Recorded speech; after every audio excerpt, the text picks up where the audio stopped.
No role plays, just real. Chris and Lorenzo share 4 decades of combined experience to help you become a more effective leader. We've never really, as a workforce, spent a lot of time on making sure we're developing good leaders. We'll be able to share stories, experience, mistakes, failures, successes. This is Hacking Your Leadership. Welcome to Hacking Your Leadership. I'm Chris. And I'm Lorenzo. And Lorenzo, on this episode, I want to talk about an article that I saw on LinkedIn. And I'm going to kind of leave the names out of it because I kind of want to pick at it just a little bit. But the point of the article is really what I want to talk about.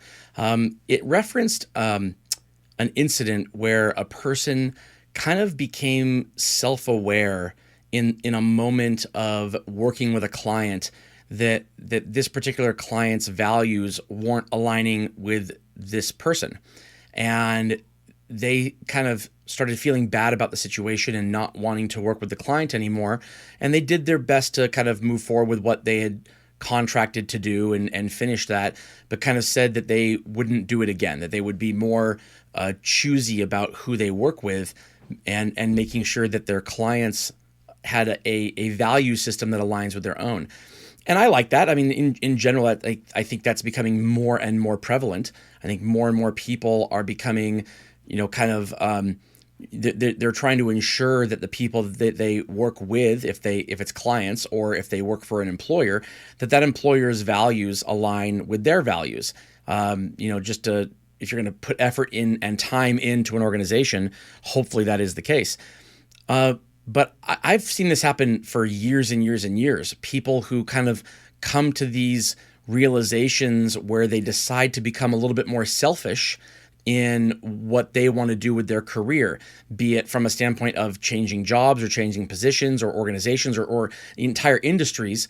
And some of them, for some of them, it goes really well. Doors open for them and they end up kind of, being able to do exactly what they want to do. And for other people, they seem to stagnate. It's like this decision to become selfish for what's right for yourself and your own career and your own family, that it can go either way.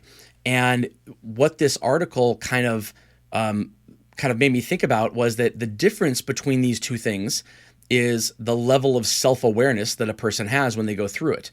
Meaning if your self-awareness is low and you think that you deserve more or should be in a different position in life, but you don't have either the skill set to back that up or the education or whatever it is, that could be a problem. Or maybe it's to the standpoint of the organization you work for is doing the right thing and you think it's not because you don't have a breadth of experience that kind of helps you kind of be aware of what the industry is like or where you are. So what are your thoughts about this? Do you think this is a correlation here between selfishness and self-awareness? Yeah, absolutely. And I know we talk a lot about self-awareness. I know it's kind of one of the things that I always bring up quite often on the podcast and in conversations about leadership. And what I liked about the article you and I discussing it was like there was an action that was taken. I think that's one of the things that we talk about self-awareness. And it's one thing to say something like,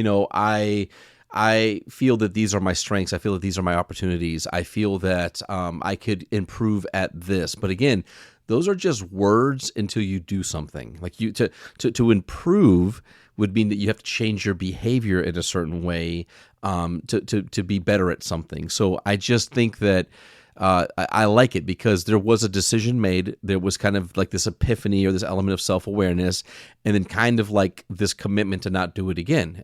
When it comes to working with an organization where maybe they didn't feel it aligned with them.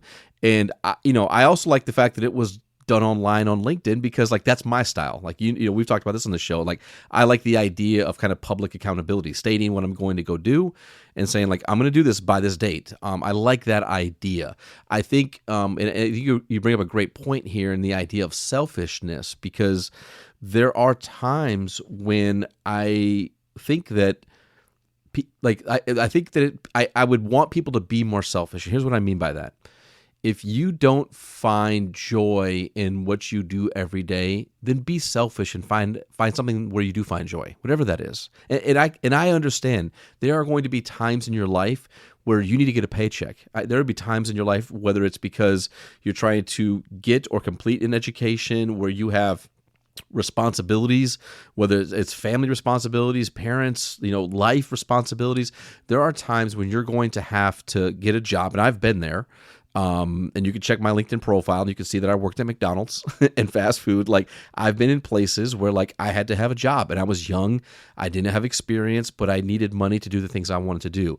So I think that that's completely understandable. And as long as you have the self-awareness to realize that, like, I'm doing this job for this reason, I want to put forth a good effort, but this may not be exactly what I pictured myself doing long term, or maybe this isn't the thing that most brings me joy. But then it becomes the part of the taking action piece. Okay, how long do you do that for? And what are you doing in the self-awareness piece to push yourself forward into other opportunities, into other experiences, into places where you can then find the thing that brings you joy, or do the thing that brings you joy in a way that you can survive and take care of those responsibilities while also enjoying the work. And that's what I mean when I say I wish people sometimes would be more selfish, is like I want you to be happy. I want you to be successful. I want you to live the life that you want to live. Be selfish for that. But if that's not something that you're getting with what you're currently doing, then why do you keep doing it? Like you have to question that. Why do you keep doing it? And then if you say, well, it's because of this, this, and that, and I don't want to lose those things, then is the thing that you really want to do more important? Is that thing a larger priority? Like, is that like what does that actually look like? So again, and that's the self-awareness piece for me. Do you sit down? Do you think about it? Do you hold yourself a little bit accountable? Do you say, like, am I moving down the track that I want to move on? And if I'm not, is there something I can do selfishly to put myself in a better position doing something that I want to be able to do? Or am I hoping that the world will bend to what I want? And I think that's a really hard thing to do in life. There are moments in my life where I kind of thought that, why can't I have this? Why won't this happen for me? Why is this not going on the right way that I want it to go on? And then I think what I've learned over time is that if I have to put the effort in the change that I want, and if I'm not willing to make the change, if I'm not willing to take the risk, if I'm not willing to go out and do something and put a lot of effort into it, then why would I expect it to just be given to me? So that's my own personal lesson that I've learned, but I think it's such an important topic. I like what you said about having there be an action associated with the declaration. This article that I read on LinkedIn, there wasn't necessarily a proof of an action yet, almost just a commitment to it going forward. And that's fine. We've all seen we all have friends and loved ones who you see on January 1st, the Facebook post that says, this year I'm going to exercise every day and lose 40 pounds or whatever. And then you go, great. Okay. And you root for them and you hope it's successful. And sometimes it is, and sometimes it's not. Some people need that public declaration to hold themselves accountable. But it only works if you actually hold yourself accountable. In contrast, I saw a post from somebody who's a friend of the show, Nick Gallo, who's the CEO of Compliance Line, and he had just done a kind of a wellness kind of campaign called 75 Hard. If you've heard of it before, it's a pretty difficult challenge to do for 75 days. And he didn't post, hey, today's day 1, I'm starting 75 hard. He posted, today's day 75. Today I'm finishing 75 hard.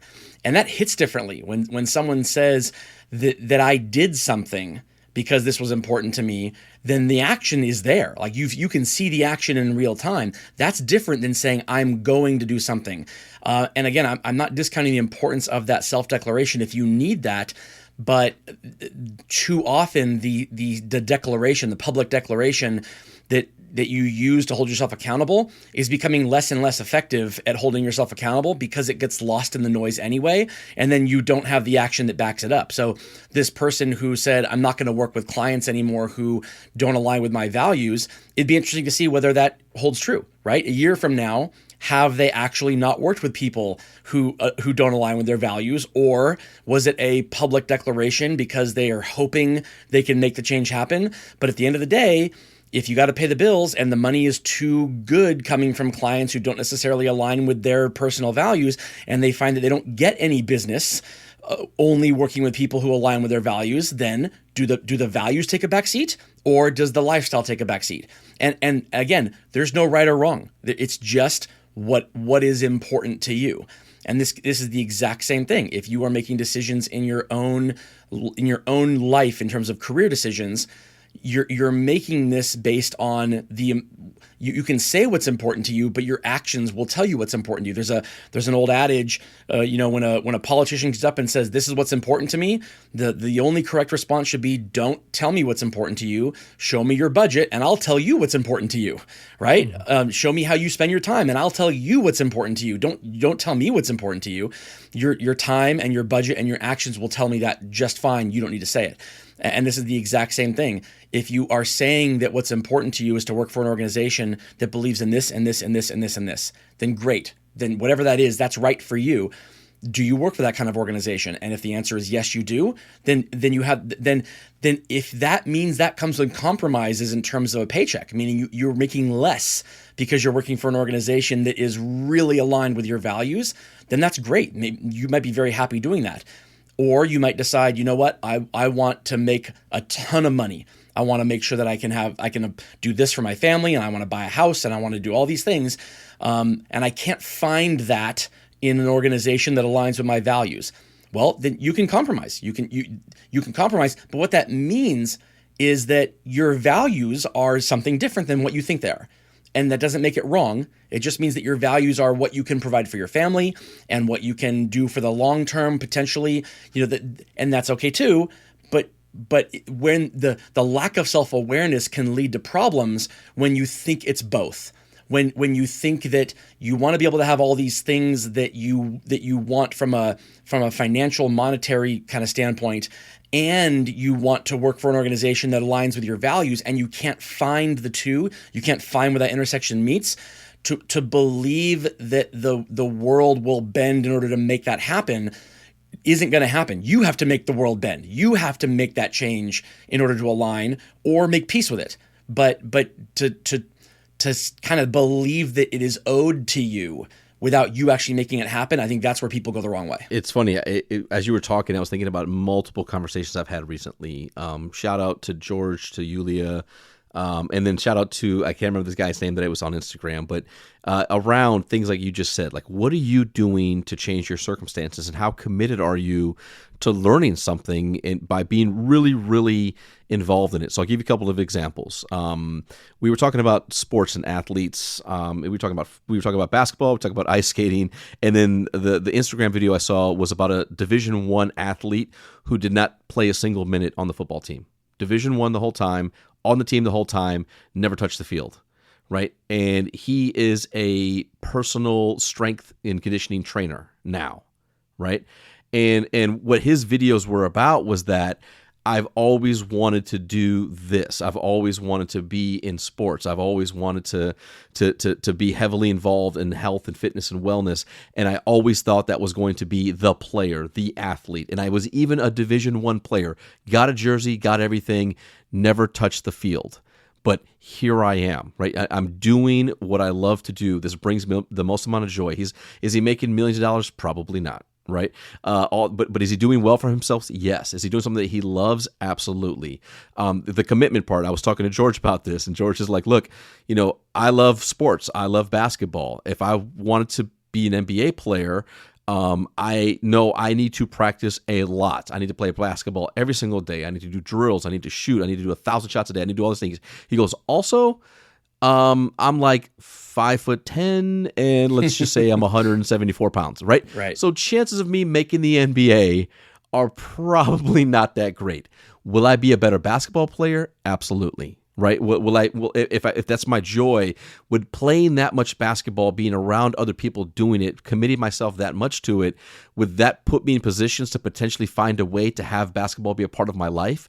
Probably. Sure. Right? Like these are things that I think are important. And then the example that you gave around like doing the thing that brings you the most amount of joy. And even if it might be a non-traditional or even a pivot from your career path, shout out to Frank, one of our day one listeners. He recently started with a nonprofit company, and he's making that move for himself and his love and his passion and what he does, and that was what he always felt was his calling, and he's doing that now. So his journey is now going to pivot slightly. But this is the thing that he's always talked about as the most important thing. But regardless of what he was doing, where he was working, or what positions he may have had in organizations, he was always doing this work. And then he had the self-awareness moment to say, I love this so much. I'm at this place in my life. I want to commit myself to this work. And he was selfish. And he went and he did something that I know he could add value to anywhere that he goes, but he decided to be selfish and put all of his efforts into something that he really, really believed in. And I know he'll do amazing work there. I look at self-awareness kind of like if you're ever taking kids to play to go to a bowling alley and they raise up the little bumpers on the side so that the kids don't get gutter balls at every throw. It kind of bounces 8 times off the sides before it goes down and takes a few pins down. I look at self-awareness as the bumpers on the road that says you can be selfish, meaning without the self-awareness, the selfishness goes off the deep end. People who are selfish when it comes to their career and when it comes to their circumstances without any self-awareness are the ones that think they deserve everything. They think everything should be handed to them without any hard work, without any compromise, without an acknowledgement that the world doesn't revolve around them. That's where it goes off the deep end. The people who can be selfish and it really works out for them are people who have the self-awareness as these bumpers. And so the ball moves down the lane and it bounces off self-awareness. You become selfish, which is a good thing, by the way. Being selfish for what you want out of life and your family and your own values, this is a very good thing to do, because you can't rely on the world doing it for you. You have to rely on doing it for yourself if you want to make it happen. And so the selfishness is a good thing if you want to make anything happen at all. But if you have the bumpers up of self-awareness to know how the world works and to know that how people interact with each other and how organizations work and how to not have kind of the naivete of a very narrow scope of what you are aware of and how the world works, that is when you can really fine tune that selfishness in order to make it really work well for you. And the people who do that well, it almost comes off like they're not being selfish. But if you really think about the decisions they've made, they're not in the spirit of what's best for other people. It's in the spirit of what's best for them. It just works out. Yeah, absolutely. And with that, it brings us to this episode's 1-minute hack. But first, a few words from our sponsors. The 1-minute hack. All right, for this episode's 1-minute hack, here's what I want you to do. Get out your pen and paper, and I want you to draw a line down the center. You're going to make 2 lists here. I want you to list on one side of the paper the things that you do that are part of your daily life that you absolutely love doing, the things that bring you joy. And I'm not talking about things that you get to do like, once a year or twice a year. Like, going on vacation isn't one of those things. Things that you actually do often, daily or weekly. It could be elements of your job. It could be elements of a hobby. It could be things with your family. Whatever it is that bring you joy, list all of those things and be as specific as you can. On the other side of the paper, I want you to list off the things that you do every day or every week that you don't love doing at all, that you really wish you didn't have to do, but that you seem to, put up with because you believe that they are what have to be done in order to get to the things that you absolutely love doing. If the list on the one side of the things that you have to put up with is a lot longer than the list that of the things that you really enjoy doing, then that's where you need to start focusing work on, is how do you get to add more time to the things that bring you joy and lower the amount of time and things that you are doing that you don't love doing. And it could be that the job that you're doing isn't conducive to that. It could be that the place that you work for, or that the role that you play in that space, that it doesn't afford you enough time to focus on what is joyful to you while you're working in order to be able to maintain that job or to keep that job. If it's burning you out every day and you hate doing it, then it might be time for a change. But if you find enough things in that job that you do love doing, and the things that you put up with are the minority, are the just, they kind of, they're necessary, but you kind of get through them, then this can become a moment of self-awareness where you start to appreciate what you do have in your job, and to not see the negative elements of it as so negative. Or it could be a moment of self-awareness where you realize that, hey, you know what? This job isn't doing anything for me besides, putting a paycheck. What can I do to change it in order to make that same paycheck while doing something that I actually love? And either way, if it's a moment of self-awareness, it will become a good thing for the long term, because it will spur either a mindset shift or an actual action in you to move forward. Yeah, I think it's a great one-minute hack. And again, we're talking about self-awareness and selfishness, and then we're saying go reflect and think about this, and like just continuing the dialogue around elements of self-awareness and reflection. I think it's just always so important as leaders. And especially, I think this is one of the spaces where I often see leaders new to role, kind of in their first leadership position or their first kind of like leader of leader positions, where they tend to be much more open to doing this type of thing where they're considering themselves and they're actually doing the work to write these things down. I think the thing that we will fall into, the trap that we have from a self-awareness standpoint, is that typically over so many years potentially of being a quote unquote successful leader or having a lot of tenure or experience,